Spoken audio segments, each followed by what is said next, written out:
Your money. मोहित गंग हमारे साथ मौजूद है आपकी सभी क्वेरीज को आंसर करने के लिए। बात करते हैं कुछ और व्यूअर्स से और एक सवाल लेते हैं अंशुमन सिंह का, मध्य प्रदेश से। उन्होंने ये सवाल भेजा है। 26 साल इनकी उम्र है, यंग इन्वेस्टर हैं और ठीक ठाक SIP कर रहे हैं ये हर महीने, लगभग 57,160 की। क्या है और डिटेल्स इनके पोर्टफोलियो की वो समझते हैं। अंशुमन नमस्कार, स्वागत है आपका। 26 ईयर्स ओल्ड हैं आप अंशुमन? Yes madam, yes.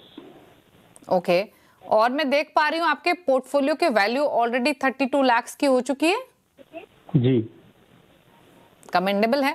बताइए फिर आप कहाँ कहाँ इन्वेस्ट कर रहे हैं और क्या जानना चाहते हैं। मैं मैडम पोर्टफोलियो मैंने भेजा है। मैं एक्सेस मिड कैप में 7,000, ICICI बैलेंस एडवाइजरी में 9,000, ICICI निफ्टी इंडेक्स 50 में 9,000, कोटक स्मॉल कैप में 6,000, मिराई एसेट टैक्स सेवर में 5,000, Motilal Oswal large and mid cap में 9,000 and Parag park flexi cap में 7,500 और SBI फोकस्ड में 4,000 मैंने इन्वेस्टमेंट किया हुआ है। मैं ये चाहता हूँ कि पोर्टफोलियो को रिव्यू, कोई मेरे में ओवरलैपिंग हो रही है या मुझे किसी फंड को रोकना है या ऐड करना है, ये मैं रिव्यू चाहता हूँ। ओके, इसके अलावा दो डिटेल्स और आपके क्वेश्चंस में हमें मिली थी। एक तो 20,000 की सिप आपको और बढ़ानी है, प्लस 15 ईयर्स में 7.5 करोड़ का टारगेट है। ये भी आप जानना चाहते हैं? Yes madam. ओके, तो क्विकली मैं इनका जो क्वेश्चन है उसको सम अप कर देती हूँ मोहित। सबसे अच्छी बात यह है कि यंग इन्वेस्टर हैं, 26 ईयर्स ओल्ड ही हैं, 32 लाख के ऑलरेडी पोर्टफोलियो की वैल्यू है, 57,000 के सिप कर रहे हैं, 20,000 और ऐड भी करेंगे तो यानी यही सिप इनकी 77,000 की हो जाएगी। फंड्स के नेम इन्होंने मेंशन किए, Motilal Oswal large mid cap, ICICI Pru balanced advantage, ICICI Nifty 50 index, Kotak small cap, Mirae asset tax saver, Parag Parikh flexi cap, Axis mid cap और SBI फोकस फंड। बताइए एग्जिस्टिंग पोर्टफोलियो कैसा है, 20,000 के एडिशनल सिप कहाँ करें और प्लस 15 ईयर्स में 7.5 करोड़ का टारगेट कितना लाइकली है? बिल्कुल, आई थिंक सबसे पहले तो hats off to you Anshuman ji. बहुत ही यंग एज में बड़ी शानदार आप SIP चला रहे हैं और काफ़ी अच्छे से आप अपने पोर्टफोलियो को प्लान कर रहे हैं, उसके बारे में सोच भी रहे हैं। लॉन्ग टर्म गोल्स को आपने अच्छे से अंकित कर रखा है, तो मतलब काबिल तारीफ है।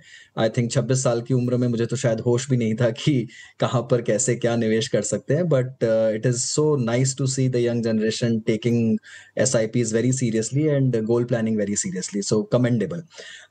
और आपने जो पोर्टफोलियो बनाया है अंशुमान जी, वो भी बहुत शानदार बनाया है।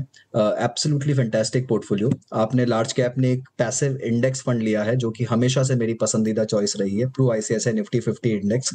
सुपर्ब चॉइस, इसे प्लीज आप कंटिन्यू करिए हमेशा हमेशा के लिए।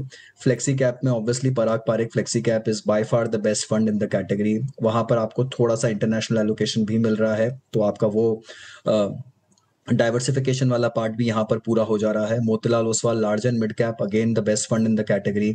तो आपने बहुत अच्छे से इसे बैलेंस कर रखा है। एक बैलेंस फंड भी ले रखा है, एक मिड कैप फंड भी ले रखा है और एक अच्छा स्मॉल कैप फंड भी ले रखा है।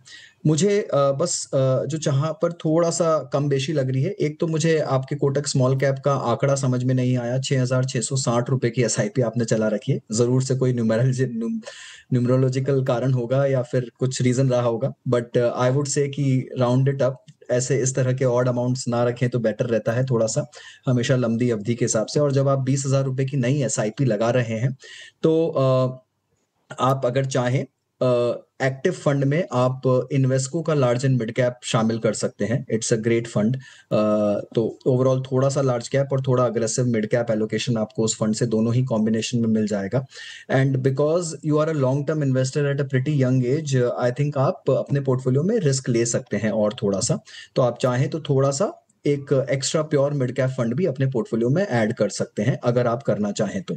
अदरवाइज जो आपके एग्जिस्टिंग स्कीम्स हैं, आप उसी में अपने अमाउंट को बढ़ाइए, उसी में अपने एलोकेशंस को बढ़ाइए। I think those are all great funds.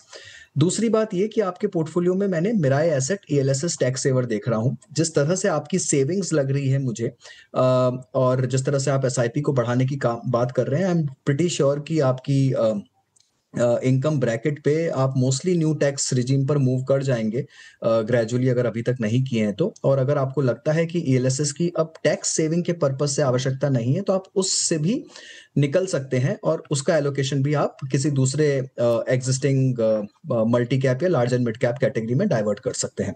तो ये आप देख सकते हैं। जहां तक आपके गोल्स की बात है, देखिए अगर जो आपका करंट पोर्टफोलियो है 32 लाख का, वो बढ़कर करीब 1,75,00,000 के आसपास पहुंच जाएगा 15 साल में। यहाँ पर मैंने 12% की रेट अज्यूम करी है।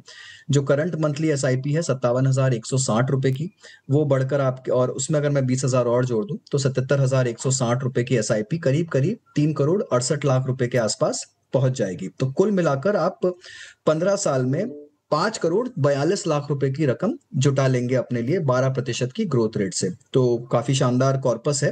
एंड इसे आप, क्योंकि आपकी उम्र बहुत छोटी है अभी, मैं कहूंगा कि आप इसे 20, 25, 30 साल के नजरिए से देखिए। जो कंपाउंडिंग इम्पैक्ट होगा वो बहुत मैसिव होगा अगर आप कंटिन्यू करेंगे और इसी तरह आप सिप में स्टेप अप भी करते रहेंगे। तो बहुत बहुत बधाई एक बार फिर से, and congratulations for a great journey. और 20,000 एडिशनल सिप भी एग्जिस्टिंग पोर्टफोलियो में करनी है?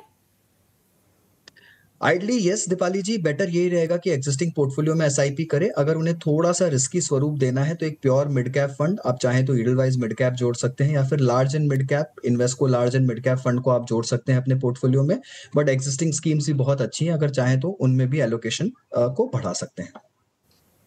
ओके, तो एक मिड कैप फंड ऐड कर सकते हैं, एग्जिस्टिंग पोर्टफोलियो में ही एलोकेशन इंक्रीज कर सकते हैं। एडलवाइज मिड कैप एक फंड है जो आप ऐड कर सकते हैं, गोल हासिल कर लेंगे अपना। अगर आप 10% स्टेप अप करेंगे 8-8.5 करोड़ तब इकट्ठा कर लेंगे, बट होराइजन लंबी अवधि का लेकर चलेंगे और ज़्यादा तो ज़्यादा बेनिफिट होगा, कंपाउंडिंग का पूरा बेनिफिट आते हुए मिलेगा। चलिए, सवाल तो इतने ही शो में करेंगे शामिल। मोहित, आपकी तरफ से कुछ सजेशंस, कुछ फंड्स आपकी लिस्ट में जिनके साथ व्यूअर्स अपना पोर्टफोलियो क्रिएट कर सकते हैं लॉन्ग टर्म के लिए? जी दीपाली जी, 4 स्कीम्स के नाम लेना चाहूंगा यहाँ पर। लार्ज कैप कैटेगरी में अगर मैं एक्टिव चॉइस लूँ तो वो होगा Aditya Birla Sun Life large cap fund. Mostly मैं हमेशा पैसिव चॉइस के साथ में जाता हूँ और उसमें मेरी चॉइस हमेशा से एक निफ्टी 50 इंडेक्स फंड रहती है। अगर मैं लार्ज एंड मिड कैप, जो कैटेगरी मुझे बहुत अच्छी लगती है आजकल, बिकॉज वो फ्लेक्सी कैप की तरफ बहुत ज़्यादा बड़े AUM नहीं है वहाँ पर, तो वहाँ पर Invesco India large and mid cap fund. Mid cap में Edelweiss mid cap and small cap में बंधन स्मॉल कैप, ये दोनों फंड मेरी चॉइस रहेंगे on the active side. Okay, चलिए, तो ये रहे मोहित के टॉप 4 फंड्स आपके स्क्रीन पर। थैंक यू मोहित आने के लिए शो में और सभी क्वेरीज को आंसर करने के लिए।